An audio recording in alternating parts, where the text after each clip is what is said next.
الحمدللہ نحمدہ ونصلی علی رسولہ الکریم۔ آج ہم نے 29واں پارہ پڑھا ہے۔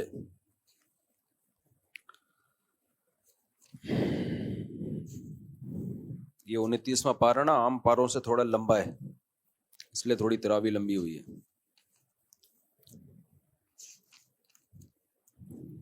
جی 29ویں پارے میں ہم نے سورہ ملک پڑھی ہے۔ تبارک الذی بیدہ الملک وہو علی کل شیء قدیر الذی خلق الموت والحیات لیبلوکم ایکم احسن عملا۔ اللہ فرماتے ہیں اس نے موت اور زندگی کو پیدا کیا تاکہ تمہیں آزمائے کہ تم میں اچھا عمل کون کرتا ہے۔ موت اگر نہ ہوتی تو پھر ہم جو چاہے کرتے۔ موت ایک ایسی حقیقت ہے جس سے جان چھڑانا ممکن ہی نہیں ہے۔ صرف حضرت عیسیٰ علیہ السلام وہ پیغمبر ہیں جن پر ابھی تک موت واقع نہیں ہوئی، اور ان پر بھی واقع ہوگی۔ تو میں اور آپ کس کھیت کی مولی ہیں؟ تو اس لیے عقل مند انسان وہ ہے جو آخرت کو سامنے رکھ کے زندگی گزارے اور دنیا میں آخرت کی تیاری میں لگ جائے، دنیا کو مسافر خانہ سمجھ کے انجوائے کرے، بس اس سے زیادہ دنیا کو فری کرانے کی کوشش نہ کرے۔ جو زیادہ دنیا کو فری کرائے گا ڈپریشن میں جائے گا۔ وہ کیوں ڈپریشن میں جائے گا؟ دنیا اس محبوبہ کی طرح ہے جس کو آپ بہت فری کرا رہے ہیں لیکن وہ ٹائم پاس کر رہی ہے آپ کے ساتھ، سمجھ رہے ہیں؟ کسی کو ایسی معشوقہ مل جائے کہ آپ دل لے بیٹھے اور وہ آپ کے ساتھ ٹائم پاس کر رہی ہو، اسے جیسے ہی آپ سے اچھا نظر آیا وہ آپ کو چھوڑ کے وہاں چلی جائے، تو وہ محبوبہ ڈپریشن ٹینشن ہے یا نہیں ہے؟ تو اب دنیا کیا کرتی ہے؟ آپ جب جوان ہوتے ہو آپ کو عیاشی کراتی ہے، بڑی رنگینیاں دکھاتی ہے، یہ آہستہ آہستہ اس کو جوان لوگ نظر آتے ہیں، آپ ایکسپائر ہونا شروع، تو وہ آپ کو ٹاٹا کر کے جانے لگتی ہے۔ پھر آپ کھانستے بھی ہیں، پھر کبھی کمر میں درد، کبھی گھٹنے میں درد، پھر ہوتے ہوتے کمر جھکنا شروع، پھر کرسی پہ آ گئے، پھر کرسی سے بھی گئے، اور اتنے مسائل ہیں بڑھاپے کے، اتنے مسائل ہیں کہ مسائل ہی مسائل۔ اونچا سننا شروع کر دیا، نظر نہیں آ رہا، بولا نہیں جا رہا۔ میں اپنا 11 سال پرانا بیان سن رہا تھا 20 رکعت تراویح پہ، میں نے ریکارڈ کرایا تھا ریفرنس کے ساتھ۔ میں نے کہا یار کیا ٹائٹ آواز تھی یار اس وقت، تو گلا ہی بیٹھا رہتا ہے ہر وقت، مجھے یقین نہیں آ رہا تھا میری آواز ایسی خاندانی آواز تھی، ابھی بھی ہے لیکن گلا بیٹھا رہتا ہے ہر وقت۔ بہرحال یہ بڑھاپا ہے، کیا کہہ سکتے ہیں اس کو، جوانی میں کیوں نہیں بیٹھا رہتا تھا۔ تو کیا ہے یہ؟ آہستہ آہستہ آہستہ آہستہ یہ جو سب سے زیادہ ٹینشن اور ڈپریشن ہوتی ہے نا، یہ ایکٹروں کو ہوتی ہے، پتہ ہے آپ کو؟ جو ایکٹر لوگ ہیں نا جن کی زندگی شو بازیوں میں گزری ہوتی ہے، سب سے زیادہ ڈپریشن اور اسٹریس میں وہ جاتے ہیں۔ کیوں؟ ان کی تو پرسنالٹی اور جو ان کی شخصیت ہے وہ اسی چیز پہ تو لوگ محبت کرتے تھے کہ وہ ہینڈسم ہے اور خوبصورت ہیں۔ جب وہ ظاہر ہے کب تک ہینڈسم رہے گا بھائی؟ تو لوگ کہتے ہیں وہ یہ کرا لیتے ہیں چہرے کو، بھائی جو مرضی کرا لو، بڑھاپے سے کسی کا باپ بھی نہیں روک سکتا۔ استری کر لو منہ کے اوپر، ساری سلوٹیں ختم ہو جائیں گی، اچھی والی استری کر لو، لیکن کب تک؟ بڑھاپا بتا دیتا ہے کہ اب آپ بوڑھے ہو گئے۔ تو سب سے زیادہ جو گلوکار طبقہ ہے، سنگر ہو گئے یا ایکٹر وغیرہ ہو گئے یا ایکٹریسز ہو گئیں، یہ سب سے زیادہ ٹینشن میں جاتی ہیں، کیونکہ ان کو وہ عزت نہیں مل رہی ہوتی جو پہلے ملی ہوتی ہے۔ لوگ جھوٹے منہ سے تعریف تو کر رہے ہوتے ہیں، ماشاءاللہ ابھی بھی آپ بڑے ہینڈسم لگ رہے ہیں، وہ سب کو پتا ہوتا ہے پھینک رہا ہے، سب کو پتا ہوتا ہے کیا کر رہی ہے، پھینک رہا ہے۔ اچھا ہمارا جو نوجوان طبقہ ہے وہ میڈیا پہ ان لوگوں کی عزت دیکھ کے بڑا متاثر ہوتا ہے، بھائی وہ تھوڑی دیر کی عزت ہوتی ہے میڈیا پہ، اس کے بعد کوئی بھی نہیں پوچھتا۔ تو دولت ہی سب کچھ نہیں ہوتی، پیسہ بہت اکٹھا کر لیتے ہیں یہ لوگ، لیکن جو آپس کے ریلیشن اور محبت ہے وہ ختم۔ جو نیک لوگ ہیں، جو گھروں میں بچوں کو دین سکھاتے ہیں، بچے پیدا بھی کرتے ہیں, شادی بھی کرتے ہیں, نسل بھی بڑھاتے ہیں, ان کو بڑھاپے میں صرف اولاد کی طرف سے عزت ملتی ہے. آپ کی اپنی صرف کون ہے؟ اولاد. ماں جتنی بوڑھی ہوگی, باپ جتنا بوڑھا ہوگا اتنا اچھا لگتا ہے, خدا کی قسم.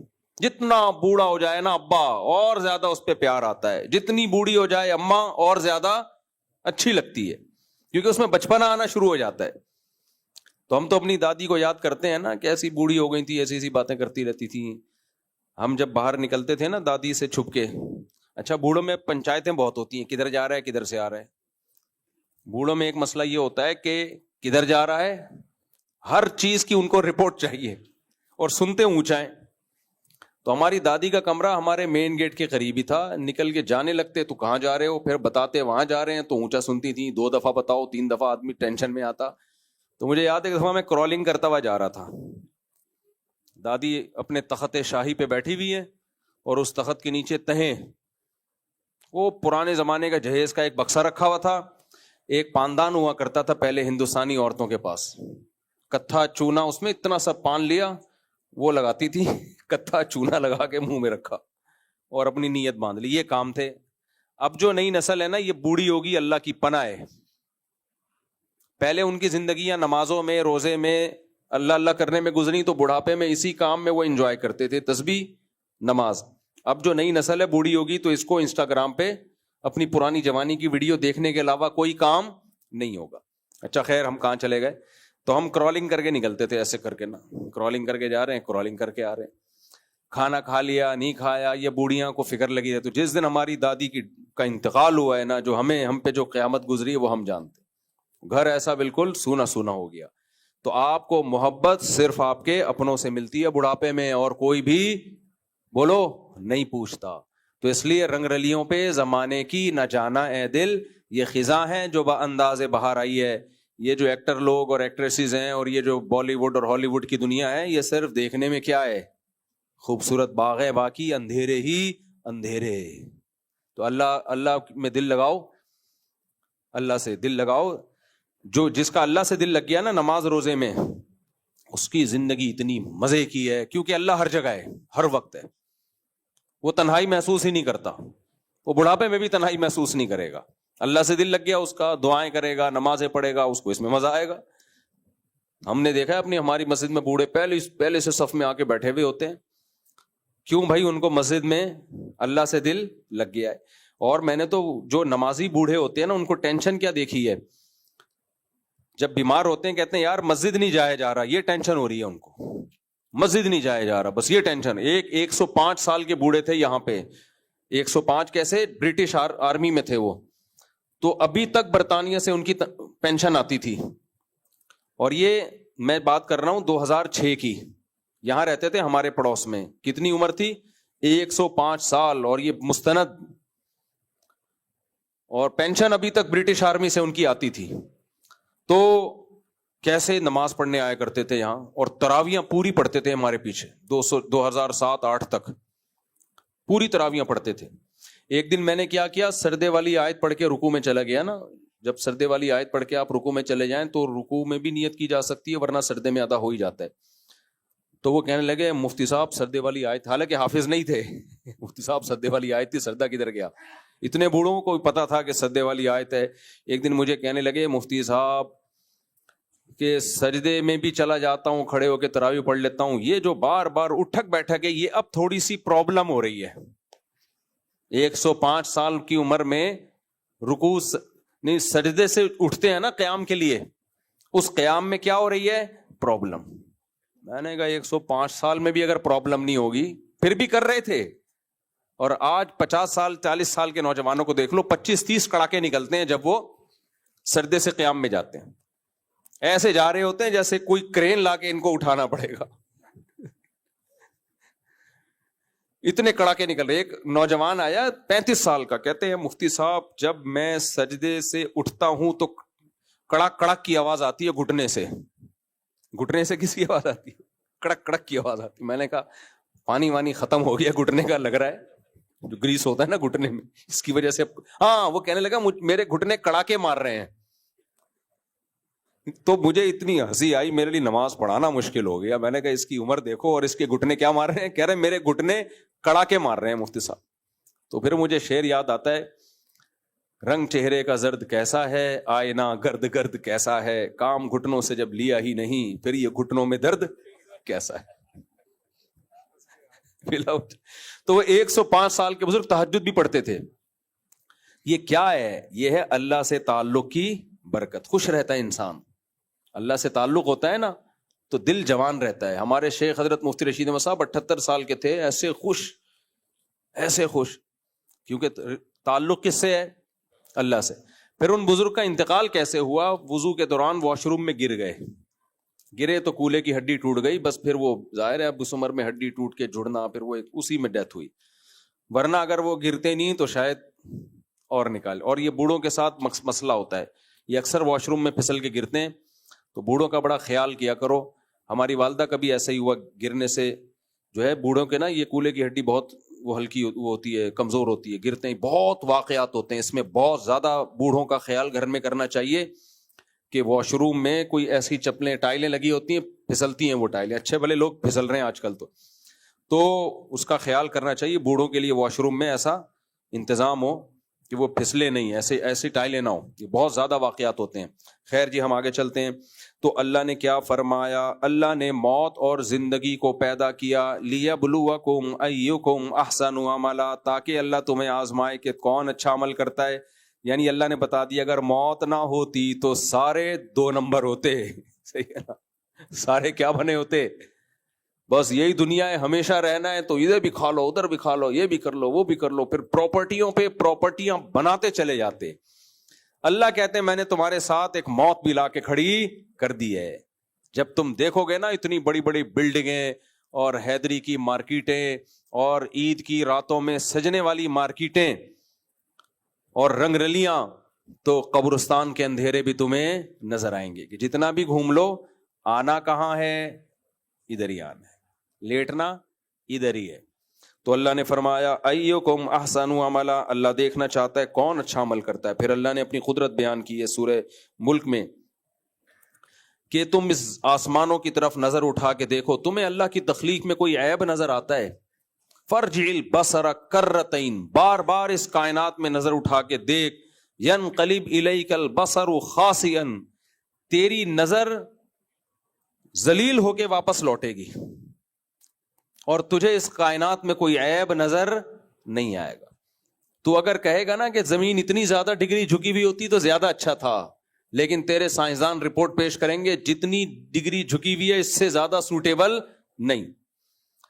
تو اگر کہے گا اتنی بارش اور زیادہ ہوتی تو زیادہ اچھا ہوتا, تو محکمہ موسمیات والے جو رپورٹ پیش کریں گے کہیں گے جتنی بارش کی زمین کو ضرورت ہے اتنی ہی برس رہی ہے.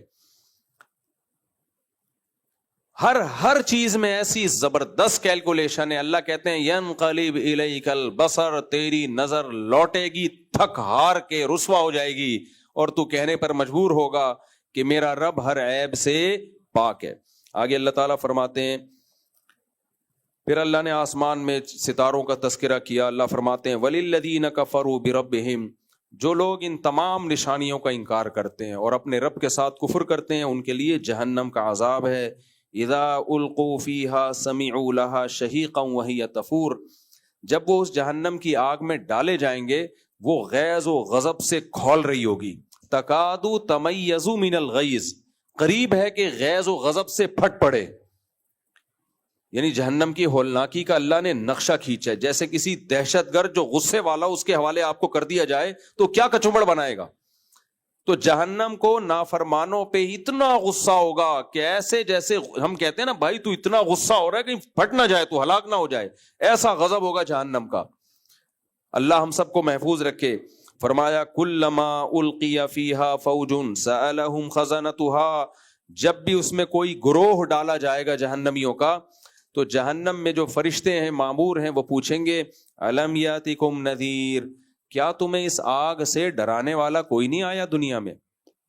کسی نے بتایا نہیں تھا؟ اللہ تو ظالم نہیں ہو سکتا کہ اپنے بے گناہ بندوں کو پکڑ پکڑ کے آگ میں ڈالتا رہے. یا انہیں پہلے اس آگ سے ڈرایا نہ ہو اور معصوموں کو ڈال دے آگ میں, تو کیا تمہیں کوئی ڈرانے والا نہیں آیا تھا؟ تو جہنمی کیا کہیں گے؟ بلا قد جاءنا نذیر، کیوں نہیں بھائی، ہمارے پاس ڈرانے والا آیا تھا. فکذبنا وقلنا ما نزل اللہ من شیء، ہم نے انکار کر دیا، ہم نے کہا آسمان سے خدا نے کچھ بھی نازل نہیں کیا. بہت سے لوگ گاڈ کو مانتے ہیں لیکن کہتے ہیں گاڈ نے بنا کے چھوڑ دیا ہے. چند دن پہلے یونیورسٹی کے پروفیسر کا ایک ٹک ٹاک پہ وہ کلپ چل رہا تھا، کہہ رہے تھے خدا ہے ٹھیک ہے تو اس کو کیا لینا دینا ہم سے، بھائی بنا کے اس نے چھوڑ دیا اور فزکس کے قوانین میں ہم کو چلا دیا بس، تو بس ٹھیک ہے بنا دیا، کیا کریں بھائی. تو اس کا مطلب وہ جو اللہ ہے اس کا تو کوئی ریلیشن مخلوق کے ساتھ ہے ہی نہیں، تو کیوں بنا کے چھوڑ دیا بھائی؟ اس نے کیا مقصد کیا تھا اس کا؟ ایویں دنیا میں کوئی عقل مند آدمی ایویں کوئی کام کرتا ہے بھائی؟ دیکھو مجھے ایک بات بتاؤ، ادھر توجہ رکھیں میری طرف. مجھے ایک بات بتاؤ، آپ نے کسی کو ٹھیکہ دیا یہ بناؤ، بڑا خوبصورت بنگلہ بنا دیا، کسی نے پوچھا کیوں بنایا، آپ نے کہا ایویں. بھائی کیا مقصد یار؟ اس بنگلے سے زیادہ حسین کیا ہے؟ یہ کائنات ہے، اتنی بڑی کائنات جس کی وسعتیں ختم نہیں ہو رہی، اور اس میں اتنا عجیب و غریب انسان. پوری کائنات انسان کے لیے اور انسان پیڑے کھانے کے لیے، یہ نہیں ہو سکتا. اس لیے قرآن کہتا ہے کہ ان سے کہا جائے گا کہ کیا تمہارے پاس کوئی ڈرانے والا نہیں آیا؟ وہ کہیں گے جہنمی ما انزل اللہ من شیء، ہم نے کہا تھا کہ خدا نے کچھ بھی آسمان سے نازل نہیں کیا. انسانوں کی گائیڈنس کے لیے نہ کوئی پیغمبر آیا ہے نہ کوئی آسمانی کتاب آئی ہے. جب کوئی کتاب ہی نہیں ہے تو ہم اپنی منمانی زندگی گزاریں گے. جو بین الاقوامی رولز بنے ہوئے ہیں ہم اس کو فالو کریں گے. خدا کے رولز کیا ہیں ہمیں اس کی ضرورت نہیں. عدالت اگر خلا کی ڈگری تھما دیتی ہے، پاکستان میں رہتے ہیں ٹھیک ہے، کسی مفتی سے پوچھنے کی ضرورت بولو نا اب تو کیا ہو گیا نہیں کہ یہ شرن خلا ہوا ہے کہ نہیں ہوا. ہمارا دل چاہے گا شراب پینے کا ہم پیئیں گے، ہمارا دل زنا کو چاہے گا ہم کریں گے، ہمارا دل ماں باپ کے سامنے بدتمیزی کا چاہے گا تو ہم کریں گے. ہمارے بھی اسی طرح رائٹس ہیں جس طرح کس کے رائٹس ہیں؟ باپ اور ماں کے، کوئی فرق نہیں ہے. میرج شادی کر کے رہیں یا گرل فرینڈ بنا کے رہیں، یہ ہماری پرسنل لائف ہے، اس میں مولویوں کو ٹانگ اڑانے کی ضرورت نہیں. مولویوں کا اس میں کوئی دخل نہیں ہے. ہر آدمی کی اپنی ایک نجی لائف ہوتی ہے، پرسنل لائف ہوتی ہے. آگے جانا چاہ رہا تھا میں لیکن اب اچھا نہیں ہے. مجھے ہی پسند ہو یا مجھے شی پسند ہو، یہ میری چوائس ہے. سمجھ رہے ہیں نا؟ مولوی لوگ تو قرآن کا واقعہ سناتے ہیں، لوط علیہ السلام کی قوم کو ہی پسند تھے، اللہ نے پوری قوم کو اٹھا کے پٹخ کے مار دیا، ہلاک کر دیا. اور لوط علیہ السلام نے کہا انی لعملکم من القالین، مجھے سخت نفرت ہے تمہارے اس غلیظ اور پلید عمل سے. تو آپ سیکولر لوگوں کو بتاؤ، کہیں گے بھائی یہ نجی مسئلہ ہے، یہ ان کی پرسنل لائف ہے، کسی کو پسند ہی. اچھا اس سے بڑا جرم یہ کہ آپ ہی ہو اور آپ اپنے آپ کو شی کہنا پسند کر رہے ہو. آپ شی ہو اور اپنے آپ کو ہی کہنا پسند کر رہے ہو. تو جب آپ نے خدائی تعلیمات کا انکار کر دیا تو پھر آپ کیا ہو؟ آزاد، جو چاہے کرو آپ. ہمارے ایک دوست باہر ملک میں، تو ان کے اسکول میں نا بچوں کو پڑھایا جا رہا ہے تمہاری مرضی، تم شی ہو ہی ہو، خود فیصلہ کرو. ایک بچے نے کہا میں بلی ہوں، میں خود فیصلہ کروں گا. وہ درد سر بن گیا ماں باپ کے لیے نا. گھر میں آ کے کہہ رہے میں بلی ہوں، میاؤں میاؤں کر رہا ہے. باپ پریشان کہ یار کیا مصیبت ہو گئی. کہہ رہے نہیں میں، اور بلیوں والے نا وہ ڈریسنگ کر کے وہ سارے اسٹائل بنا کے وہ گھوم رہا ہے. میری مرضی، میری نجی زندگی ہے، میں اگر بلی ہوں تو میں کیا ہوں. اس کے ابا نے اس کا علاج کیسے کیا؟ اس کو ٹیبل پہ کھانے سے ہٹا دیا. بولا بلی وہاں بیٹھ کے کھاتی ہے، یہاں بیٹھ کے، اور چھیچڑے وچھڑے لا کے اس کے سامنے رکھ دی ہے، تو یہی کھائے گا. تو اللہ کا شکر ہے اس دن سے وہ جو بھی تھا، منا تھا، پپو تھا، جو بھی تھا، بن گیا الحمدللہ. تو وہ کہتے تھے ما انزل اللہ من شیء، اللہ نے اپنے بندوں کی ہدایت کے لیے کچھ بھی نازل نہیں کیا. بھائی ہم آزاد ہیں. اللہ کہتے ہیں یہ میرے اوپر بہت بڑا الزام ہے، انسان کو میں نے بنایا اور اس کو ہدایت نہیں دی. دیکھو جانوروں کو ہدایت کی ضرورت نہیں ہے، وہ آٹومیٹیکلی نیچر کے راستے پہ چلتے ہیں. ان کے پاس دماغ ہی نہیں ہے صحیح اور غلط کو سوچنے کے لیے. انسان کے پاس دماغ ہے، اسے گائیڈنس کی ضرورت ہے. اگر اسے ہدایت نہ ملے یہ تو درندہ بن جائے. دیکھو اس کی ایک مثال، یہ مثال میں نے اپنے والد سے سنی ہے، بہت دفعہ بیان میں بتاتا ہوں میں. میرے والد صاحب ایک مثال دیتے تھے، دیکھو بچہ جب شیر کا بچہ پیدا ہوگا نا فوراً دودھ پیے گا. آپ اس کے سامنے گھاس رکھو گے نہیں کھائے گا، آگ کا انگارہ رکھو گے نہیں ہاتھ ڈالے گا. لیکن انسان کا بچہ جب پیدا ہوتا ہے آگ کا انگارہ رکھ دو اس میں ہاتھ مار دے گا اور منہ میں بھی ڈال دے گا. کچھ بھی رکھو، گند بھی رکھ دو گے اٹھا کے منہ کھانا شروع کرے گا. حالانکہ ذہین کون ہے، شیر کا بچہ یا انسان کا بچہ؟ ادھر میری طرف توجہ. شیر کا بچہ زیادہ ذہین ہے یا انسان کا بچہ؟ لیکن شیر کے بچے کو ہدایت کی ضرورت نہیں ہے. انسان کا بچہ اتنا ذہین ہے پھر بھی ماں باپ اس کو بتاتے ہیں یہ کھانا ہے یہ نہیں کھانا. اس کی علامت ہے کہ بھائی ذہین تو ہے، اس ذہین ہونے کی وجہ سے ہی اس کو ضرورت ہے ہدایت کی. ذہین لوگوں کا دماغ چلتا ہے صحیح بھی غلط بھی. شیر کا بچے کے پاس اتنا دماغ نہیں ہے، اس کو تو اللہ نے ڈال دیا بھائی تو نے یہی کھانا ہے. انسان کا بچہ کھوپڑی استعمال کرتا ہے، کہتا ہے یہ انگارے کی طرح کیا چیز چمک رہی ہے. بھائی کوئلہ ہوگا وہ گرم انگارہ، وہ کہے گا یہ بڑا جھنجھنا ٹائپ کا لگ رہا ہے، ٹرائی کر کے دیکھو. وہ ٹرائی کے چکر میں اپنی زبان جلا دے گا. شیر نشہ نہیں کرتا، گدھے نشے نہیں کرتے، انسان ٹرائی مارتا ہے کہ یار ایک دفعہ ہم بھائی کسی کی گھڑی ملی ہے، انسان ٹرائی کرتا ہے کہ یار ہیروئن کا ایک دفعہ چسکا لگا کے دیکھو، یار سٹا لگا شراب پی کے دیکھو. تو انسان کو ہدایت کی ضرورت ہے، جانوروں کو ہدایت کی ضرورت نہیں ہے. تو اللہ کہتے ہیں یہ اتنے بڑے مجرم جن کو جب جہنم میں ڈالا جائے گا اللہ کہے گا کہ فرشتے کہیں گے کیا تمہیں اس جہنم سے ڈرانے والا نہیں آیا؟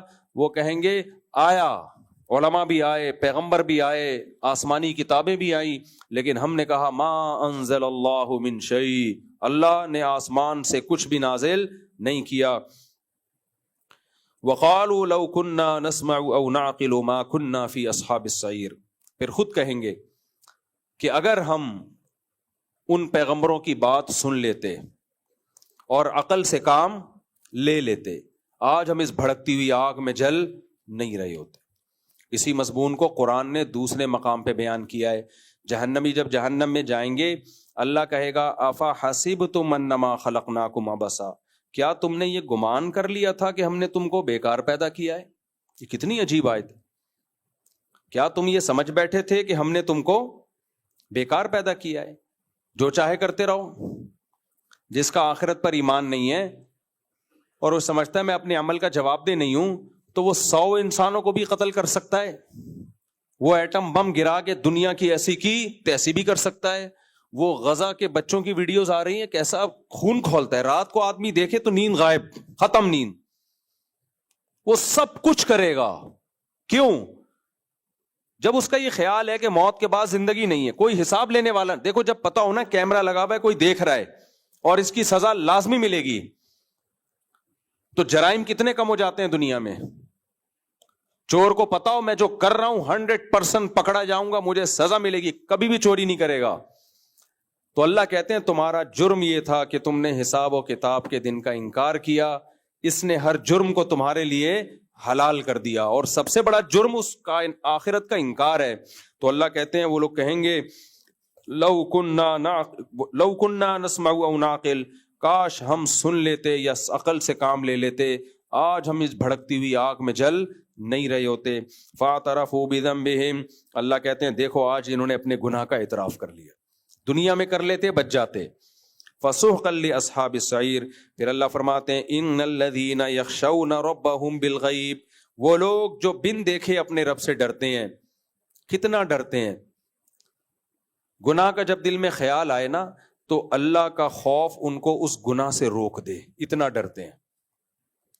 تبھی حدیث میں آتا ہے کہ ایک دعا نبی صلی اللہ علیہ وسلم نے سکھائی ہے، اللہم اقسم لنا من خشیتک ما تحول به بیننا وبین معصیتک. بڑی زبردست دعا. اے اللہ اپنا اتنا خوف ہمارے دلوں میں ڈال دے کہ وہ خوف ہمارے اور تیری نافرمانی گناہ کے درمیان دیوار بن جائے. زیادہ خوف نہیں چاہیے، صحت خراب ہوگی، ہر وقت اللہ کا خوف رہے گا، کانپتا رہے گا، ڈپریشن میں جائے گا. ایسے بھی لوگ بزرگ گزرے ہیں جن پر اللہ کا خوف کا غلبہ ہوا، اتنا خوف ہوا کہ وہ مر گئے خوف سے. ایسے بھی لوگ ہیں ان کا دماغ خراب ہو گیا. تو اللہ اتنا خوف چاہیے, کیونکہ خوف کا مقصد کیا ہے؟ برائی چھوٹ جائے, جہنم سے بچ جائیں. تو اللہ اتنا خوف دے دے کہ جب گناہ کا دل میں خیال آئے نا تو وہ خوف گناہ اور ہمارے درمیان رکاوٹ بن جائے, وہ گناہ سے روک لے ہم کو. نبی صلی اللہ علیہ وسلم نے پچھلی امتوں کا واقعہ سنایا نا کہ غار پہ ایک پتھر آ کے گرا, 3 آدمی اس غار کے اندر پچھلی امتوں میں بنی اسرائیل میں بند ہو گئے. اب کوئی باہر جانے کا راستہ نہیں ہے, کوئی سوراخ نہیں ہے جس سے ہوا آئے.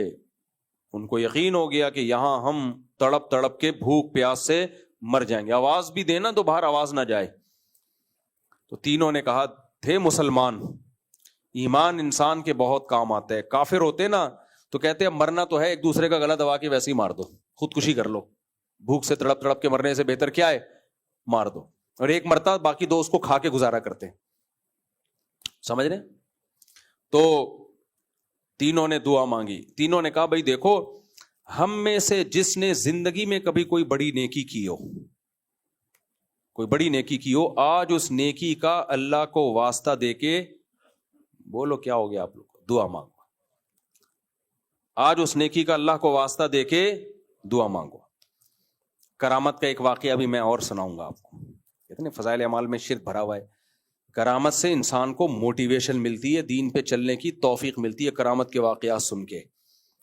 شرک جب پھیلے گا جب شرکیہ دماغ سے آپ, عیسائی ذہنیت سے آپ معجزے اور کرامتوں میں غور کرو گے. تو یہ مجھے یاد دلانا, ہمارے محلے کے ایک بزرگ کی کرامت سناؤں گا میں انشاءاللہ. تو ہم کو کرامتوں پہ لگا دی ان لوگوں نے, ہم تو کرامتیں سناتے ہی نہیں تھے, ہم تو سیدھے سیدھے قرآن یہ سناتے تھے. انہوں نے اتنا کرامت کیا ہے کہ مجھے اتنی کرامتیں یاد آتی ہیں مستند ذرائع سے. تو پارسل کرو بھائی. سوال پیدا ہوتا ہے پھر یہ کرامتیں سنا, یعنی قرآن یعنی کرامتیں سنا رہے ہو بھائی, اللہ دکھا کیوں رہا ہے کرامتیں؟ جس کے ساتھ کرامت ہوتی ہے تو کرامت کا فاعل کون ہوتا ہے؟ اللہ ہوتا ہے نا. تو وہ دکھا کیوں رہا ہے؟ پھر اللہ نے قرآن میں کرامتیں سنائی کیوں ہیں؟ ہمارے نبی نے کتنے واقعات سنائے ہیں کرامتوں کے, بہت سے واقعات. خود ہمارے نبی کے ساتھ کتنے معجزے ہوئے. محدثین نے, اسلاف نے کرامتوں کے واقعات نقل کیوں کیے؟ اس لیے کہ ہوئے ہیں نا. ایک دفعہ میں نے شہید کے خون کی جب خوشبو سونگی نا تو میں نے بیان میں بتایا, ایک صاحب کہنے لگے ابے بھائی ان چیزوں میں لوگوں کو نہیں لگاؤ. میں نے کہا اللہ نے شہید کے خون کی خوشبو پبلک کو سنگھائی کیوں؟ اگر لوگوں کو بتانا نہیں تھا, اللہ اس کو چھپا کے رکھتا. تو اللہ جب اپنی قدرت اگر دکھا رہا ہے اور مستند ذریعے سے ہم تک پہنچی ہے تو اس کو بیان کرنے میں کوئی حرج نہیں ہے. ہاں اس کی وجہ سے قرآن و سنت کو نہیں چھوڑا جائے گا. مسائل قرآن و سنت ہی سے سیکھے جائیں گے, کرامتوں سے دین پہ یعنی سیکھا نہیں جاتا, شریعت نہیں چینج ہوگی اس سے. تو خیر, تو نبی صلی اللہ علیہ وسلم نے فرمایا تینوں نے دعا مانگی اللہ تعالیٰ سے. ایک نے کہا کہ اے اللہ, ایک مزدور تھا مجھ سے, میں جلدی جلدی سنا رہا ہوں مختصر کر کے. مزدور تھا, ناراض ہو کے چلا گیا, اس کی اجرت میں نے سنبھال کے رکھ لی, پھر اس کی اجرت میں نے کاروبار میں لگائی, زمین پہ لگائی, ہوتے ہوتے برکت ہوتے ہوتے گائے بھینسے, وہ جو بھی, اس بھینسیں تو نہیں ہوتی تھیں, جو بھی اس زمانے میں بکریوں کا ریوڑ بھیڑ ویڑ, اتنا کاروبار میں اللہ نے برکت دی. کئی سالوں کے بعد وہ آیا کہ بھائی میرے پیسے دو. تو میں نے کہا بھائی میں نے تو تمہارے پیسوں سے یہ ریوڑ پورا جو ہے نا بزنس بنا لیا ہے, تو یہ سارا تمہارا ہی ہے. تو اس نے کہا ٹھیک ہے دے دو. لے گیا وہ ایسا ڈھیٹ. شرعی مسئلہ تو یہ ہے کہ اس میں ضمان واجب ہوتا ہے, جتنے پیسے تھے اتنے ہی بنتے ہیں شرعی طور پر, یعنی اس پر لازم نہیں تھا یہ, کیونکہ وہ دین بن گیا, یا تو غصب ہوگا یا دین کا حکم ہوگا, دونوں کا الگ الگ حکم ہے. بھی میں اس شرعی ڈیٹیل میں نہیں جاتا, لیکن اس نے تقوی کا تقاضا کہ بھائی اسی کی رقم سے کیا ہے تو سارا کون لے لے, تم لے جاؤ. وہ بھی ایسا نیمبو نچوڑ نکلا کہ ایک بھیڑ بھی نہیں چھوڑ کے گیا, سارا ہی لے گیا. اب اس کے دل میں اللہ کا خوف تھا. پیسہ قربان کرنا اللہ کے لیے بہت مشکل ہے. کہنے لگا اللہم ان کنت فعلت ذلک ابتغاء مرضاتک فاکشف عنا ما نحن فیہ. اے اللہ اگر میں نے یہ تجھے راضی کرنے کے لیے کیا تو جس عذاب میں آج ہم مبتلا ہیں اللہ اس عذاب کو ہم سے دور کر دے. نبی نے فرمایا پتھر تھوڑا سا لڑک گیا. یہ نبی کرامت کے واقعات سنا رہے ہیں کہ نہیں سنا رہے؟ نہیں آئی میرا خیال ہے بات. تو یہ تو پھر نبی صلی اللہ علیہ وسلم پہ معاذ اللہ الزام ہوتا ہے, یا رسول اللہ آپ قرآن و سنت سے ہٹا کے کرامتوں پہ لگا رہے ہیں. یہ بنتا ہے اعتراض. بھائی قرآن و سنت میں کرامتیں ہیں تو یہ قرآن و سنت سے ہٹایا نہیں جا رہا, یہ قرآن و سنت پہ چلانے کے لیے کہ نیک عمل کرو گے تو کیسے کیسے واقعات ہوتے ہیں اللہ کے. تو اب کوئی کہے دعا کا قبول ہونا کرامت نہیں ہے، دعا کا اس طریقے سے قبول ہونا کرامت ہے. دعائیں تو سب صبح شام مانگتے ہیں، ہم بھی مانگتے ہیں، آپ بھی مانگتے ہیں. یہ تھوڑی ہوا ہے اللہ سے مانگا اور فرشتہ اترا اور پیسے ڈال کے جیب میں چلا گیا، ایسا تھوڑی ہوتا ہے. اگر ایک دم سے ایسا ہو گیا تو یہ کیا ہے؟ یہ تو پھر کرامت ہے. تو پھر اس شخص نے دوسرے نے دعا مانگی. اچھا دیکھو، اللہ کی بھی رحمت، اللہ چاہتے ایک دم سے پورا پتھر ہٹا دیتے نا، لیکن اللہ ان بقیوں کا عمل بھی لانا چاہتے تھے کہ صرف یہ ایک محبوب عمل نہیں ہے، اور بھی محبوب عمل ہے. دوسرے نے کہا اے اللہ، میں بکریاں چراتا تھا، رات کو جب گھر آتا تو دودھ نکال کے سب سے پہلے اپنے ماں باپ کو پلاتا اور پھر خود پیتا، بچوں کو پلاتا. جب میں گھر آیا دیر ہو گئی، میرے ماں باپ، بوڑھے ماں باپ سو چکے تھے، پیالہ لے کے میں ان کے سرہانے کھڑا رہا. مجھے غیرت آئی کہ اپنے بچوں کو پہلے پلاؤں، اپنے ماں باپ کو بعد میں. آج ماں باپ کے سامنے اپنے بچوں کو ترجیح دے رہے ہوتے ہیں، اپنے بچوں کے لاڈ اور نخرے اٹھا رہے ہوتے ہیں اپنے باپ اور اپنی ماں کے سامنے. بہت بڑی بےغیرتی ہے بھائی. بچوں کو بھی بتاؤ کہ پہلے کون ہیں، یہ ہیں دادا دادی نانا نانی، یہ پہلے ہیں بیٹا، ان کا حق پہلے ہے. ان کے آرام کے لیے تمہیں قربانی دینی پڑے گی، تمہارے آرام کے لیے ان سے قربانی نہیں دلوائیں گے ہم. بچوں کو بدتمیز بنا کے اپنا بڑھاپا بیڑا غرق کر رہے ہوتے ہیں یہ. تو ہاں، اس نے کیا کیا؟ اس نے کہا یا اللہ، میں ساری رات اپنے ماں باپ کے سامنے دودھ کا پیالہ لے کے کھڑا رہا، جگایا بھی نہیں کہ نیند خراب ہوگی، اور گیا بھی نہیں کہ ایسا نہ ہو آنکھ کھل جائے اور بھوک سے پریشان ہو. پوری رات یہاں تک کہ صبح ہو گئی، جو صبح صادق کا وقت، ان کی آنکھ کھلی تو ان کو میں نے دودھ پلایا. اللہم ان کنت فعلت ذلک ابتغاء مرضاتک فاکشف عنا ما نحن فی. اے اللہ، میں نے یہ صرف کس کے لیے کیا؟ تیرے لیے. ان سے کیا لینا تھا بوڑھے ماں باپ سے؟ بوڑھے ماں باپ کی خدمت کس کے لیے ہوتی ہے؟ اللہ کے لیے ہوتی ہے. تبھی انگریزوں سے بوڑھے ماں باپ کی خدمت نہیں ہوتی، کیونکہ یہ اللہ کے لیے ہوتا ہے. انگریز سے کسٹمر کا بہت اچھا ڈیل کرتا ہے گورا. ایئر ہوسٹس بہت تمیز سے بات کرتی ہے، کیونکہ یہ اللہ کے لیے نہیں ہے، یہ کمپنی کے لیے. کتنے اچھے اخلاق ہوتے ہیں نا ایئر ہوسٹس. آپ لوگ سب نے سفر کیا ہوگا، عمرہ تو بہت سے لوگوں نے کیا ہی ہوگا. کتنے اچھے سفر ہوتے ہیں. عمرے پہ جاتے ہی وہاں شرطے جو ملتے ہیں ان کے اخلاق دیکھو. تو وہ جو ایئر ہوسٹس کے اتنے اٹریکٹیو خوبصورت اخلاق، اور جتنی مہنگی سیٹ ہوگی نا اخلاق اتنے ہی اچھے. بزنس کلاس میں جاؤ گے اور اچھے، قطر اور ایمریٹس کے بزنس میں جاؤ گے ہٹو بچوں قسم کے اخلاق. کیونکہ میں نے تو ہر قسم کے ایئر لائن میں سفر کیا ہے نا، تو جتنا مہنگا بزنس کلاس ٹکٹ ہوگا نا، اخلاق کا ریشو، اکانومی میں جاؤ گے مناسب اخلاق. کیونکہ وہاں ایئر ہوسٹس کی تنخواہ کیا ہے؟ وہ بھی مناسب تنخواہ ہے. 2-4 دفعہ بدتمیزی کرو، غصہ کرے گی، تمیز سے بیٹھو، یہ جہاز ہے، تمہارے باپ کا گھر نہیں ہے. زیادہ اگر بدتمیزی پہ آ گیا، اور تھوڑا بزنس کلاس میں ذرا اچھی والی بزنس کلاس میں چلے گئے تو اس میں اور اچھے اخلاق، اور اپر لیول کے بزنس کلاس میں چلے گئے اخلاق ہی اخلاق ملیں گے آپ. تو یہ جو اخلاق ہیں یہ کس کو خوش کرنے کے لیے؟ اللہ کے لیے. ایئر ہوسٹس تمہاری کیا لگتی ہے؟ یہ کمپنی کو خوش کرنے کے لیے. تنخواہ بھائی مسکرا کے بات کرنے گئی تو پیسے ملتے ہیں، ورنہ یہ دہی رائتا اور بریانی تو ہم گھر میں بھی کھا لیتے ہیں. جہاز میں جو ہمیں اتنا مہنگا مل رہا ہے، سب کچھ پیش کرنے کے ہیں. مجھے یاد ہے میں وہ امریکہ جا رہا تھا تو بزنس کلاس میں ہمارے دوست نے وہاں جو تھے نا، انہوں نے بزنس کلاس میں ٹکٹ کرایا میرا. تو ایئر ہوسٹس نے انگلش، انگریز تھی وہ، اس کو اردو نہیں آتی تھی. اب میں منگوانا چاہ رہا تھا رائتا، اب مجھے انگلش میں آ نہیں رہا تھا، رائتا کیا بولوں یار میں. اب وہ دہی نہ اٹھا کے لے آئے نا. رائتا الگ چیز ہے، چٹنی ملی ہوئی ہے اس میں، وہ الگ چیز ہے. آپ ان کی ٹریننگ دیکھو. میں نے جب 2-3 دفعہ کچھ مشکل الفاظ بولے، اس نے کہا رائتا، میں نے کہا یس رائتا. یہ عزت آپ کو کہیں اور ملے گی؟ اس کو یہ بھی پتا ہے کہ اس مولوی کو کیا چاہیے. میں نے کہا یار اس کا آئی کیو لیول ہے بھائی، اس کو اندازہ ہو گیا کہ بھی یہ دیسی لوگ لگ رہے ہیں، پاکستانی لگ رہے ہیں، یہ بریانی یا چاول کے ساتھ رائتا ان کو چاہیے. کتنا رائتا زبردست، ابھی میں کیا بتاؤں آپ کو. خیر ٹھیک. تو یہ جو اتنے اچھے اخلاق، اور کتنی ٹف جاب ہوتی ہے ایئر ہوسٹس کی، بہت ٹف جاب ہے، بہت ٹف جاب. کئی گھنٹے ہوا میں رہنا خدا کی قسم آسان کام, خاص طور پہ لمبی فلائٹوں میں آدمی کا دل چاہتا ہے ونڈو سے چھلانگ مار کے نیچے اترے, ہوا میں معلق ہے بھائی. بس میں تو جا رہے ہیں نا, 2 گھنٹے بعد ادھر آ رہے, اڈا آ رہا ہے, وہاں اترے, قیام و طعام لکھا ہوا ہوتا ہے, گئے چائے پی, چلنے کا اپنا ایک. بس بھی رک جاتی ہے, جہاز تو بیٹھے ہوئے. آسٹریلیا سے ہم آئے 13-14 گھنٹے, بس 13-14 گھنٹے چاہے بزنس کلاس ہی ہو بھائی, تھک جاتا ہے آدمی. ایئر ہوسٹس کی ہمت ہے, لیکن اس کے چہرے پہ کبھی بل نہیں آئیں گے. کبھی ایسا نہیں ہوگا کسی ایئر ہوسٹس نے کہا ہو کہ تمہارے باپ کی نوکر نہیں ہوگا, میں جہاز میں تمہارے لیے رائتے تلاش کروں یہاں پہ.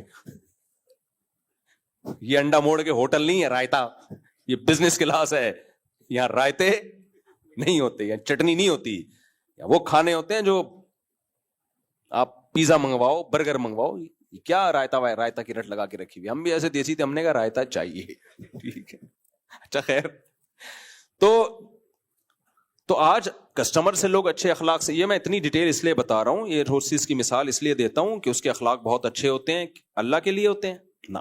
اس سے ہمیں ایک سبق ملتا ہے کہ انسان اپنے اخلاق کو سنوارنا چاہے نا تو سنوار سکتا ہے. ایئر ہوسٹس سنوار لیتی ہے نا, بوڑھوں سے بھی بڑے آرام سے بات کرے گی. اور ہم کہتے ہیں نا 1-2 دفعہ تو اخلاق سے بات کرنا آسان ہے بھائی. ایئر ہوسٹس کی جتنے سال جاب ہوتی ہے, ساری زندگی اچھے اخلاق سے ہی بات کرتی ہے. وہ اس کے چہرے پہ غصہ نہیں آتا. اس کے پیچھے موٹیویشن کیا ہے؟ روکھڑا. کیا ہے؟ پیسہ. بھائی میں تو اس سے اخلاق سیکھتا ہوں اپنے. میں سوچتا ہوں کاش ہم لوگ اپنے ماں باپ کے بارے میں ایسے ہو جائیں یار. لوگ آ کے بتا رہے میرا ابا ایسا, میرا ابا ایسا, میری اماں ایسی. بھائی یار خدا کے لیے بہت کچھ برداشت کرنا پڑتا ہے, اللہ کے لیے. تو اللہ نے سب سے زیادہ اچھے اخلاق کا مستحق کس کو بنایا؟ ماں کو, اور اس کے بعد باپ کو. تو وہاں تو آپشن ہی نہیں رکھا ہمارے پاس, جھک جاؤ ان کے سامنے. ایسے ایئر ہوسٹس سے سیکھا کرو کہ اب جب جہاز میں سفر کرو نا, بولو اب میں اپنے ابا کے ساتھ ایسے ہی ان کو سروس ایسے ہی دوں گا. میں ابا چائے منگوا رہے ہیں, بنا کے لائے, ڈیڈی پاپا, یہ ایسا نہیں بدتمیزی سے لا کے رکھ دی. پہلے ایک میز لا کے رکھو ابا کے سامنے, میرے بچے بیٹھے ہوئے, ہاں میز لا کے رکھو ابا کے سامنے. پھر فرش میں چائے رکھو, فرش دیکھو دھلی ہوئی ہے کہ نہیں ہے, اچھی طرح رکھا. پھر شوگر لا کے رکھی, ڈیڈی آپ 1 چمچ پیئیں گے. رشتہ لینے گئے تھے تو پھر تو آدھا پی کے آ گئے تھے, آدھا چمچ. اب تو گھر میں آپ ریلیکس ہیں, بچے بھی ہو گئے, اب کتنے چمچ ڈالنے ہیں سچی مچھی بتائیں. تو بولو 4 چمچ بھر کے ڈال دے اس میں. تو کتنے تمیز سے ہوتا ہے نا وہاں معاملہ. گھر میں ابا اماں بھائی بہنوں کا کوئی قدر ہے ہی نہیں. اللہ نے حکم دیا بیوی سے اچھے اخلاق سے پیش آؤ. ہر خاتون سے فون آ جائے نا کسی لڑکی کا, چپک جائے گا فون پہ, گھنٹہ بات کرے گا. اس بیوی سے بات کرنے کا ٹائم بولو نہیں ہے, کیونکہ اس پہ کون خوش ہو رہا ہے؟ اللہ. تو اللہ کا تو کوئی معاذ اللہ ویلیو نہیں رہی ہے بھائی. اللہ کے لیے بہن بھائیوں کو خوش کرنا, اور عورت کا شوہر کو خوش کرنا. عورت کو بھی چاہیے شوہر کی کڑوی کسیلی برداشت کر لے. بھائی تمہارا ہسبینڈ ہے, وہ رشتے میں کیا لگتا ہے؟ وہ بوائے فرینڈ تھوڑی ہے, وہ کیا ہے؟ وہ ہسبینڈ ہے. تو اللہ کے لیے برداشت کرنے والے لوگ مارکیٹ سے شارٹ. تو اللہ کو کیا چاہیے؟ وہ لوگ چاہیے جو اخلاق کس کے لیے رکھیں. دیکھو نبی نے فرمایا مسکرا کے بات کرنا صدقہ ہے, لیکن یہ کب صدقہ ہے؟ جب کس کے لیے ہو؟ اللہ کے لیے ہو. تو ایس ایچ او کو دیکھ کے سب مسکراتے ہیں, سر آئیے پلیز بیٹھیے. تو اللہ تعالیٰ فرماتے ہیں, ہاں حدیث میں آتا ہے کہ اس شخص نے کہا یا رسول اللہ, یا اللہ ان کنت فعلت ذلک ابتغاء وجہک, اے اللہ میں نے یہ تیری رضا کے لیے کیا تھا. کس کے لیے کیا؟ اپنے کوئی دیکھنے والا نہیں تھا. پوری رات پیالہ لے کے کھڑے رہنا. اے اللہ اگر تیرے لیے کیا تھا تو جس مصیبت میں آج ہم مبتلا ہیں, اللہ اس مصیبت سے ہمیں نجات دے دے. دیکھو جو ماں باپ کی خدمت کرتا ہے آخرت میں اجر بعد میں ملتا ہے, دنیا بھی اللہ اس کی سنوارتے ہیں. یہ اپنی آنکھوں سے دیکھا ہے ہم نے. اور جو ماں باپ کو ستاتا ہے نا, آخرت میں عذاب بعد میں آتا ہے. دنیا میں بھی اس کے نحوست ہوتی ہے اس کی زندگی میں. تو والدین کا معاملہ اتنا ہلکا نہیں ہے جتنا آج ہماری سوسائٹی نے اس کو لے لیا اس معاملے کو. تو نبی صلی اللہ علیہ وسلم نے فرمایا, جب اس نے دعا مانگی تو پتھر تھوڑا سا اور زیادہ لڑک گیا, اتنا کہ روشنی ہوا آنا شروع, لیکن ابھی باہر نہیں نکل سکتے. پھر تیسرے نے دعا مانگی کہ اللہ میں اپنی چچا زاد بہن پر عاشق تھا اور اس سے زنا کی خواہش ظاہر کی, اس نے منع کر دیا, قحط پڑا, حتی جاءت سنۃ من السنین, ایک قحط کا سال آیا, وہ غریب لوگ تھے تو بھوک سے نڈھال ہو گئے, تو مجھ سے بھیک مانگنے کے لیے آئی, تو میں نے کہا ایک شرط پہ تجھے بھیک دوں گا کہ تو میری حرام خواہش پوری کر. عشق تھا اس کو. اب وہ عورت کے پاس کچھ بھی نہیں تھا, بھوک انسان کو کیا کچھ کر دیتی ہے.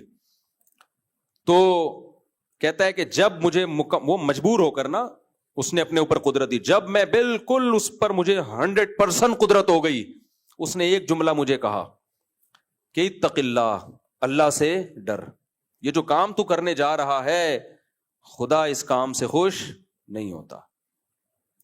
کہتے ہیں میں مجھے اس پر مکمل قدرت ہو. ظاہر ہے کیسے جذبات ہوں گے جب کسی کو عشق ہو, اور عشق کے بعد کوئی چیز ملے اس کو. تو اے اللہ میں فوراً پیچھے ہٹ گیا, کس کے خوف سے؟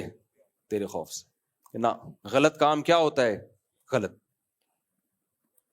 میں نے اور بھی بہت لوگوں سے ایسے واقعات سنے کہ ہم گناہ کے قریب چلے گئے تو ہمیں خدا کا خوف غالب آیا, ہم نے کہا نہ یہ بدنما داغ ہے ہماری چہرے پہ, ہمیشہ کی کیا ہے یہ کالک, ہمیشہ کی کالک ہے یہ. تو اے اللہ اگر میں نے یہ سب تیرے لیے کیا تھا, فاکشف عنا ما نحن فیہ, جس عذاب میں مبتلا ہوں اللہ مجھے ہمیں اس عذاب سے نجات دے دے.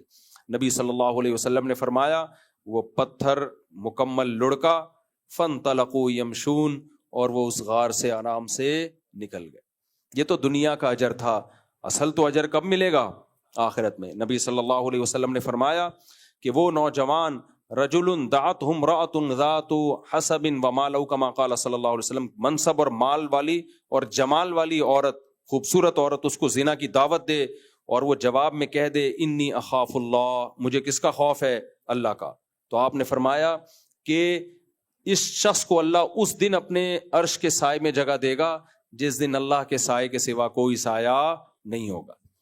سوچو آپ میدان میں کہیں کھڑے ہوئے ہو, لائن لگی ہوئی ہو, شدید گرمی میں, انسان چاہتا ہے نا میرا نمبر پہلے آ جائے, مجھے کوئی چھاؤں میں بیٹھنے کی جگہ مل جائے. تو میدان حشر کی وہ سختی جس کے بارے میں قرآن کہتا ہے یجعل الولدان شیبا, بچوں کو بوڑھا کر دے گا وہ دن, اتنا شدید دن. اس میں وہ نوجوان جس کو زنا کا موقع ملا اور ایسی عورت سے جو خوبصورت تھی, لیکن اس نے کیا کہہ کے جان چھڑا لی, مجھے کس کا خوف ہے؟ اللہ کا. تو اللہ اس کو جگہ دے گا اپنے عرش کے سائے میں. یوسف علیہ السلام زنا سے بچے, اور بھی بہت واقعات ہیں. جو شخص زنا سے بچتا ہے نا, موقع ملے اور بچ جائے, میں نے دیکھا ہے اللہ اس کو دنیا میں بھی نوازتے ہیں, صرف آخرت میں نہیں. اس کو اللہ اچھا خاندان دیتے ہیں, اس کو نسل دیتے ہیں, اس کی فیملی لائف بہت اچھی بنا دیتے ہیں اللہ تعالیٰ. اور جو زنا میں پڑ گیا نا, آخرت کا عذاب بعد میں, شکل پہ لعنت, وہ ایک الگ, اس کے گھریلو زندگی برباد, اس کو پھر بیوی میں دلچسپی ختم, اس کو جب تک گند میں منہ نہیں مارے گا اس کو تسلی نہیں ہوگی. یہ ایسے ہی جیسے بھوک کے وقت تازہ دودھ پیو, کتنا مزہ آتا ہے نا, ہمیں تو بہت مزہ آتا ہے, شدید بھوک لگ رہی ہو نا اور تازہ دودھ ہو یا کھانا ہو, دال روٹی ہو, کتنا لطف آتا ہے. شرابیوں کو نہیں آتا, شرابی کو وہ بدبودار گند چاہیے.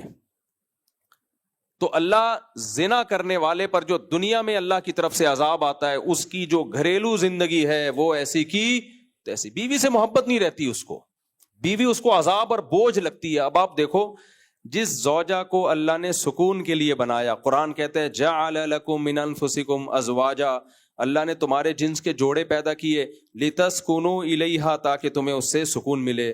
زانی کو اس سے سکون بولو نہیں ملتا. تو جب گھر میں ہی سکون نہ ہو تو پھر تو تھوڑی دیر زنا کی لذت ہے, اس کے بعد بربادی. تو یہ بہت بڑا عذاب ہے میرے بھائی. آج ہمارے جو ینگسٹر ہیں, ینگ جنریشن ہے, وہ بہت زیادہ زنا کی طرف جا رہی ہے.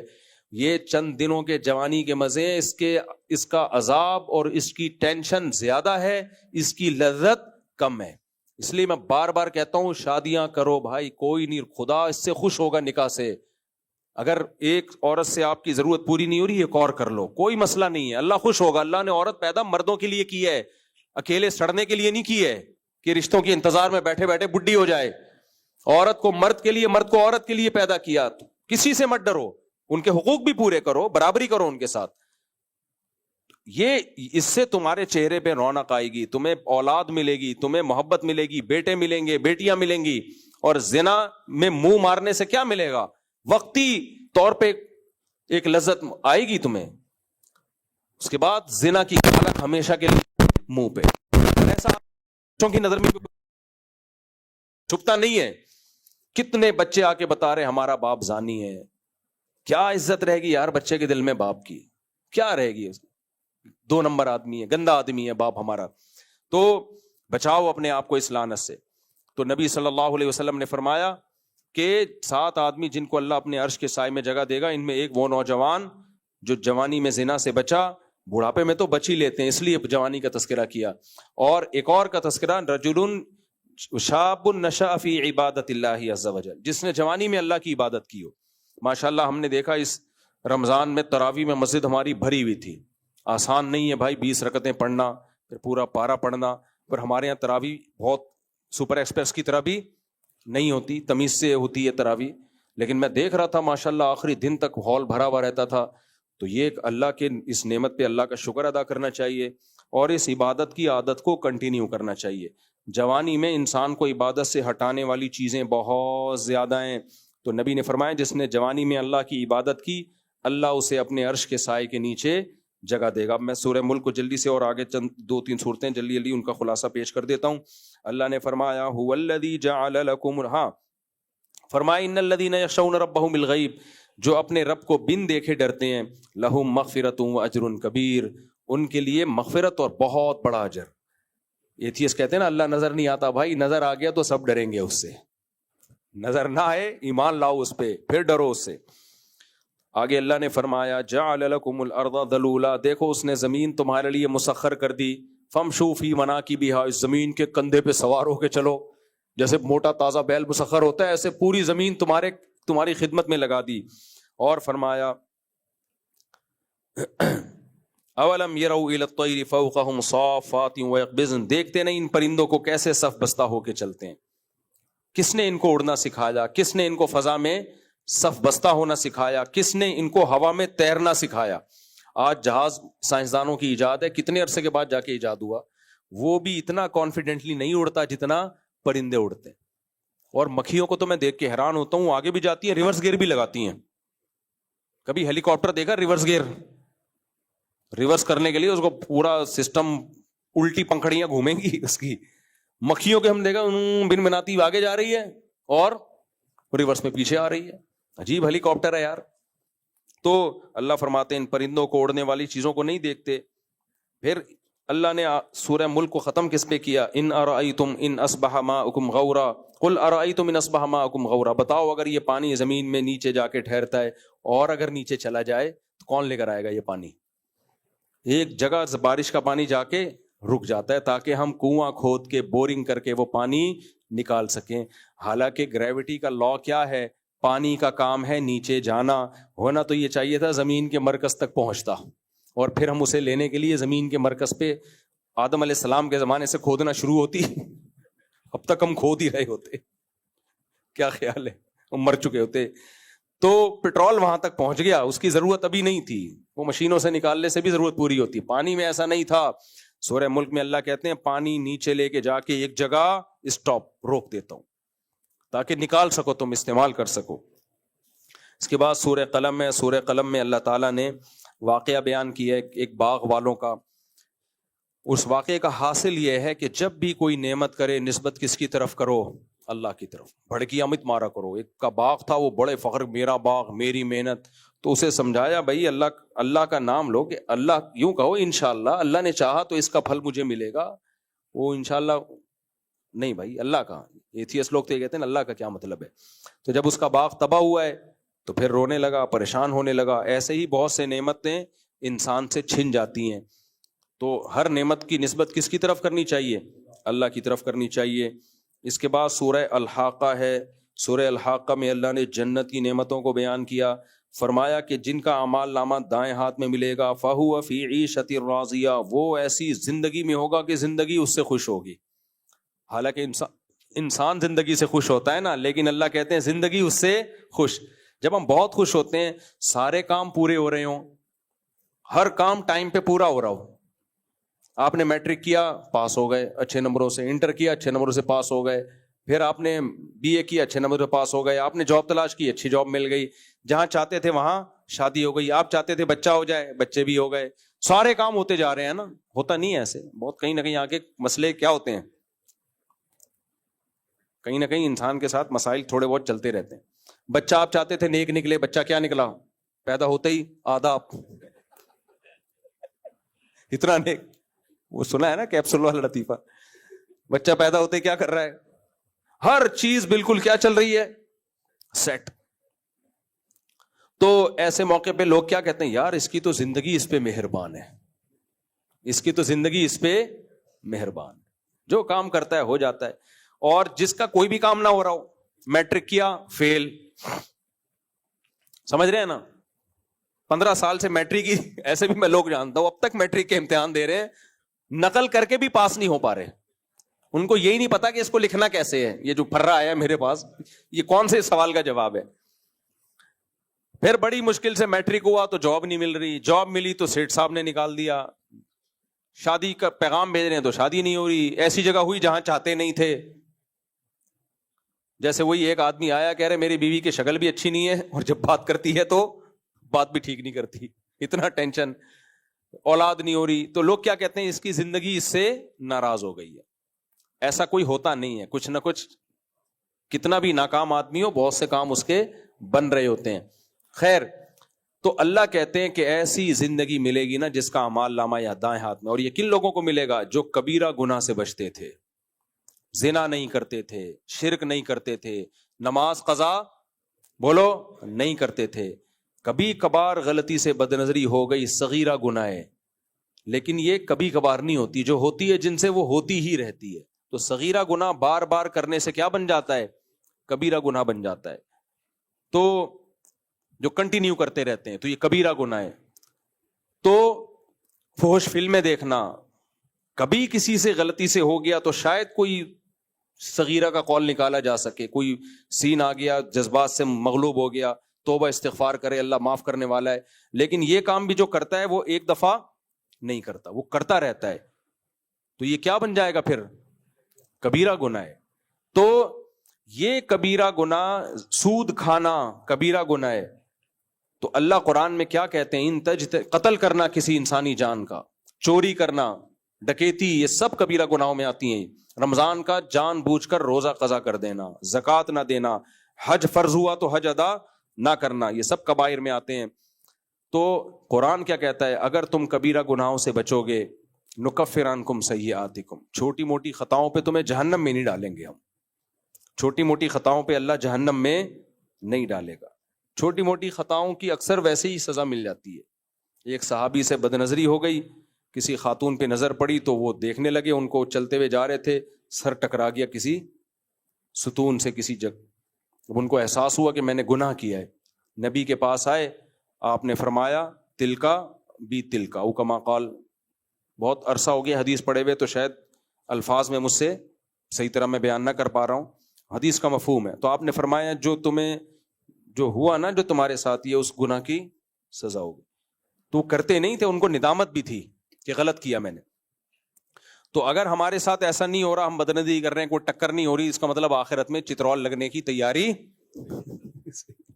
یہ اچھا ہوتا ہے دنیا میں ہی سزا مل جائے, یہ دنیا میں تھوڑی پہ اللہ تھوڑی سزا پہ معاف کرتا ہے, آخرت میں سخت سزا ہے. تو نماز پڑھنے سے صغیرہ گناہ معاف ہو جاتے ہیں, حج کرنے سے معاف ہو جاتے ہیں, لیکن کبیرہ گناہ توبہ کے بغیر معاف نہیں ہوتے. یہ قانون ہے اللہ تعالیٰ کا.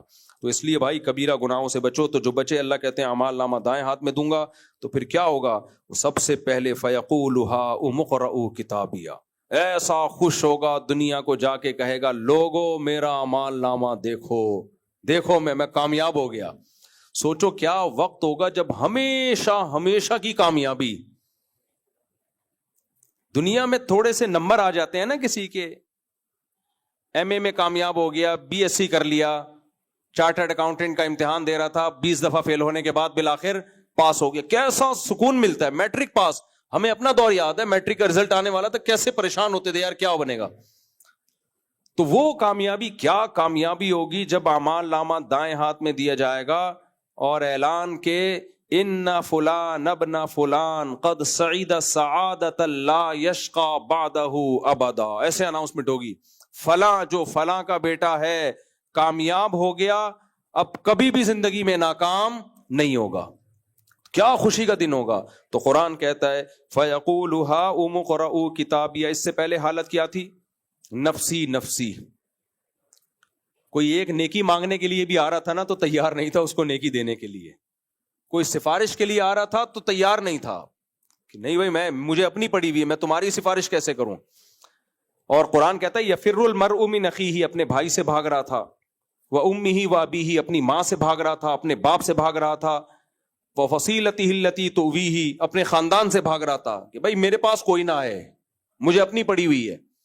لیکن جب اعمال نامہ دائیں ہاتھ میں مل گیا, قرآن کہتا ہے ایسے پکارے گا, ہاں پھر وہی بیوی کو تلاش کرے گا, وہ صاحبتہ, بیوی کے پاس, خاندان کے پاس, رشتہ دار, کہاں ہو بھائی واپس آ جاؤ واپس آ جاؤ, میں نے ویسے ہی بھگا دیا تمہیں. پھر چیخ کے کہے گا اقرؤوا کتابیہ, یہ میرا نامہ اعمال پڑھو بھائی, میرا نامہ اعمال پڑھو. اور کیا کہے گا؟ انی ظننت انی ملاق حسابیہ, مجھے پتا تھا ایک دن میرا اعمال میرے سامنے, میرے اعمال آنے والے. میں جو راتوں کو تہجد پڑھتا تھا, دعائیں مانگتا تھا, بوڑھے ماں باپ کے سامنے اف نہیں کرتا تھا, ان کی خدمت میں جنت تلاش کی میں نے, رشتہ داری جوڑی میں نے, صدقہ خیرات کیے میں نے, اور نمازیں قائم کی. ساری نمازی کو ایک دن چھٹی نہیں ملتی, ایک دن, ساری زندگی پڑھنی پڑتی ہے, ساری زندگی, ایک دن چھٹی نہیں ہے نماز کی. آسان کام ہے کیا؟ فجر, پھر ظہر, پھر عصر, پھر مغرب, پھر عشاء, اور سردیوں میں کیسے ٹھک ٹھک نمازیں آ رہی ہوتی ہیں. لوگ لبرل سیکولر لوگ کہتے ہیں بے وقوف لوگ ہیں, مولانا لوگ ہیں, نمازوں کے علاوہ ان کا کوئی کام ہی نہیں ہے. تو وہ کہے گا انی ظننت انی ملاق حسابیہ, مجھے یقین تھا ایک دن میری اپنے حساب و کتاب سے ملاقات ہونے والی ہے, تبھی میں زنا سے بچا. دوست کہاں جا رہے تھے؟ طوائفوں کے پاس, وہ زنا کر رہے تھے. میں اس دن کی وجہ سے انتظار کر رہا تھا کہ میں اس برائی سے بچوں گا, اللہ مجھے اس کا بدلہ دے گا. لوگ حرام کما رہے تھے, کتنی آن لائن خرید و فوریکس ٹریڈنگ ہے, اس کے علاوہ کتنی ٹریڈنگ کے حرام طریقے ہماری سوسائٹی میں پھیل گئے ہیں. لیکن ہم لگے جب پیسہ کماؤ, حلال حرام کی پرواہ چھوڑ دو, پوچھنے کی ضرورت نہیں ہے جائز ہے ناجائز ہے. اور وہ بلاک چین کے نام سے ایک نیا, جو انگریز پیسہ لوٹنے کے طریقے نکالتا ہے نا مارکیٹ میں, ہمیں پہنا دیتا ہے. وہ تمہارے تو بھائی کوئی اخلاق و آداب ہی نہیں ہے, تمہارے یہاں تو کوئی حلال حرام کا کانسیپٹ ہی نہیں ہے, مسلمان ہے تو وہ حساب کتاب کے دن کی تیاری نہیں کر رہا, ہم تو تیاری کر رہے ہیں حساب و کتاب کے دن کی. تو قرآن کہتا ہے یہ کیا کہیں گے؟ وہ کہے گا مجھے پتا تھا ایک دن میرا حساب و کتاب ہونے والا ہے. اور اللہ کہتے ہیں فَهُوَ فِي عِيشَةٍ رَاضِيَةٍ, اللہ کہے گا تجھے ایسی زندگی ملے گی, وہ زندگی تجھ سے خوش ہوگی. فی جنت عالیہ, بلند باغات ہوں گے, قطوفها دانیہ, ان کے پھل لٹک رہے ہوں گے درختوں سے. کلوا واشربوا ہنیئا, رج کے کھاؤ. اللہ کیا کہیں گے؟ رج کے ان نعمتوں سے لطف اندوز ہو. بما اسلفتم فی الایام الخالیہ, اس لیے کہ تم نے گزرے ہوئے ایام میں جو قربانی دی ہے اس کا آج تمہیں بدلہ مل رہا ہے. وَأَمَّا مَنْ أُوتِيَ كِتَابَهُ, جس کا اعمال نامہ بائیں ہاتھ میں دیا جائے گا, فَيَقُولُ يَا لَيْتَنِي لَمْ أُوتَ كِتَابِيَهْ, کہے گا ہائے کاش مجھے میرا اعمال نامہ نہ دیا جاتا. وَلَمْ أَدْرِ مَا حِسَابِيَهْ, کاش مجھے پتہ نہ چلتا میرا اعمال کیا ہے, میں کیا کر کے آیا ہوں, کاش مجھے پتہ نہ چلتا. یا لیتہا کانت القاضیہ, کاش میری موت جو تھی وہ میرا کام تمام کر چکی ہوتی, دوبارہ زندگی نہ ملتی مجھے, کاش ایسا ہو چکا ہوتا. ما اغنا عنی مالیہ, نہ میری دولت میرے کام آئی. ہلک عنی سلطانیہ, اور نہ میری طاقت, میرا روب اور دبدبہ میرے کام آیا. خذوہ فغلوہ, اللہ فرماتے ہیں فرشتوں کو حکم دیا جائے گا اس کو پکڑو اور اس کو زنجیروں میں جکڑو, اور انہ کان ثم الجحیم صلوہ, اور اس کو ڈال دو جلتی ہوئی آگ میں. کیسی ناکامی ہے دیکھو. اللہ ظالم ہوتا اگر اس جہنم سے پہلے خبردار نہ کرتا. اللہ کہتے ہیں میں ظالم نہیں ہوں, میں نے پہلے اس سے تمہیں خبردار کر دیا.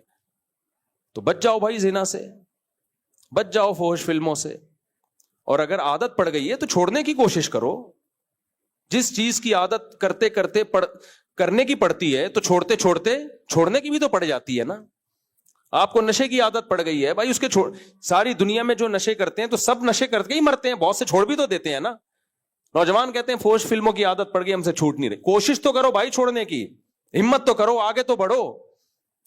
دنیا میں کوئی جرم ایسا نہیں ہے کہ آپ چھوڑنا چاہو اور وہ آپ سے نہ چھوٹے. مایوس مت ہو اس میں.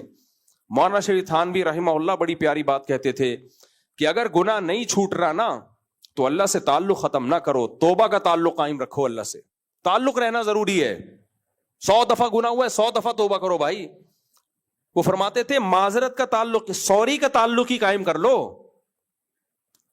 سمجھ میں آ رہی ہے بات؟ معذرت کا تعلق ہی قائم کر لو بھائی. معافی تو مانگو اللہ سے, چھڑوا دے اللہ اس عذاب کو, مجھ سے جان چھڑا دے. توبہ تو کرو. ہاتھ پہ ہاتھ رکھ کے مت بیٹھو کہ جی مجھ سے گناہ نہیں چھوٹ رہا, بس چھوڑو یار اب اسی میں زندگی گزاریں گے. نہ, جس دن یہ سوچ لیا نا اس دن سے بس اللہ کہے گا جب تو جہنم میں جانے پہ راضی ہے تو میں تجھے کیوں بچاؤں زبردست. تو کوئی گناہ نہیں چھوٹ رہا, کوشش میں لگے رہو, کوشش میں لگے رہو, انشاءاللہ چھوٹ جائے گا. تو وہ شاعر نے شعر کہا ہے نا بڑی زبردست, نہ چت کر سکے نفس کے پہلواں کو تو یوں ہاتھ پاؤں بھی ڈھیلے نہ ڈالے. نفس کا جو پہلوان ہے نا, جو ہمیں بہکاتا ہے, بھائی تو اس کو گرا نہیں پا رہا ہے تو ڈھیلا ایسا بھی نہ بن جا اس کے سامنے. تو کشتی تو کر, مقابلہ تو کر. جب اکھاڑے میں کسی کو لایا جاتا ہے کتنا ہی کمزور ہو, 2-4 مکے تو لگاتا ہے نا. یہ آ کے کھڑا ہو جائے گا ریسلر, سر میں آپ کے سامنے حاضر ہوں, آپ مجھے پٹخیں, اور ریفری آئے 3 دفعہ یوں کرے اور میچ جیت جائیں. لوگ کیسی لانتے نہیں بھیجیں گے اس کے اوپر کہ ابے تو نے ہمیں اس لیے بلایا تھا, یہ کرنا تھا, فون پہ بتا دیتا میرا ہارنے کا پروگرام ہے. تھوڑے 2-4 تو لگاتا, ہلتا تو پھر ہم کہتے یار دونوں میں سے ایک نے جیتنا ہے, کبھی وہ جیتا کبھی تو. تو شاعر نے کہا نہ چت کر سکے نفس کے پہلواں کو تو یوں ہاتھ پاؤں بھی ڈھیلے نہ ڈالے. ٹھنی اس سے ہے دشمنی عمر بھر کی, کبھی وہ دبا لے کبھی تو دبا لے. شیطان تجھ سے بار بار گناہ کروا رہا ہے, کبھی تو شیطان کو بھی تو دبانا ہے یار. کوشش تو کر, کچھ دبا ہی نہیں جا رہا, توبہ تو کرنا بھائی, اللہ سے تعلق تو ختم نہیں کر بھائی. تو چھوٹ جاتا ہے ہر گناہ. بعض گناہ جن کی لت پڑتی ہے تو وہ آہستہ آہستہ چھوٹتے ہیں. کوشش کرو ایک دم سے چھوڑ دو, نہیں چھوٹے پھر چھوڑ دو, نہیں چھوٹے پھر چھوڑ دو. ایک دن انشاءاللہ غالب آ جاؤ گے. ابھی تو نوجوانوں کی حالت یہ کمپرومائز کر کے بیٹھ گئے, کہہ رہے گرل فرینڈ تو سب کی ہوتی ہے. ہاں ایک منٹ, کھانا کھا لینا. تم پوری زندگی تم نے کھانا نہیں کھایا کیا؟ تو کل آخری رات ہے بس, اس کے بعد تو چھٹی ہے تم لوگوں کی. کون سا پکڑائی میں آؤ گے تم لوگ؟ تو بس ختم کر رہا ہوں میں سمیٹ کے. تو کیا ہے, ہتھیار نہیں ڈالنے شیطان کے سامنے, سمجھ رہے ہو؟ کچھ کے لوگ کہتے ہیں یار اب تو سب کی گرل فرینڈ ہوتی ہے, میری ہو گئی تو کیا ہو گیا, سبھی دیکھ رہے ہیں فوش فلم میں, میں نے دیکھ لیا تو کیا ہو گیا, ابے سب جو ہے زنا کر رہے ہیں تو میں نے کر لیا تو کیا ہو گیا, ابے سب حلال حرام سب چلتا ہے یار, آن لائن سب اس طریقے سے کما رہے ہیں, میں نے کما لیا تو کیا ہو گیا, تو بس ٹھیک ہے. اللہ کہے گا سب جہنم میں جا رہے ہیں, تو چلا گیا تو کیا ہو گیا, تو کون سا کوئی.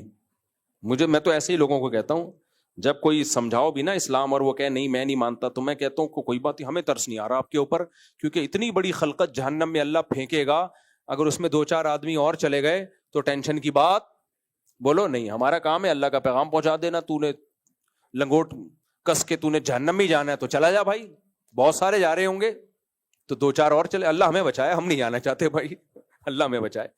ہم تو کہتے ہیں ہم سے اللہ نہ کرے, اللہ ہمیں گناہ سے بچائے, اور اللہ نہ کرے گناہ ہو جائے تو اللہ موت سے پہلے توبہ کی توفیق دے دے, جلد سے جلد توبہ کی توفیق دے دے, وہ کالک لے کے نہ جائیں آخرت میں, اس کالک کے ساتھ اللہ کے سامنے کھڑے نہ ہو. تو بس میں یہ ختم کرتا ہوں آیتیں. اللہ فرماتے ہیں اللہ کا حکم ہوگا اس کو آگ میں ڈالو, انہ کان لا یؤمن باللہ العظیم, یہ اس اللہ پر ایمان نہیں رکھتا تھا جو کیا ہے, عظمت والا ہے.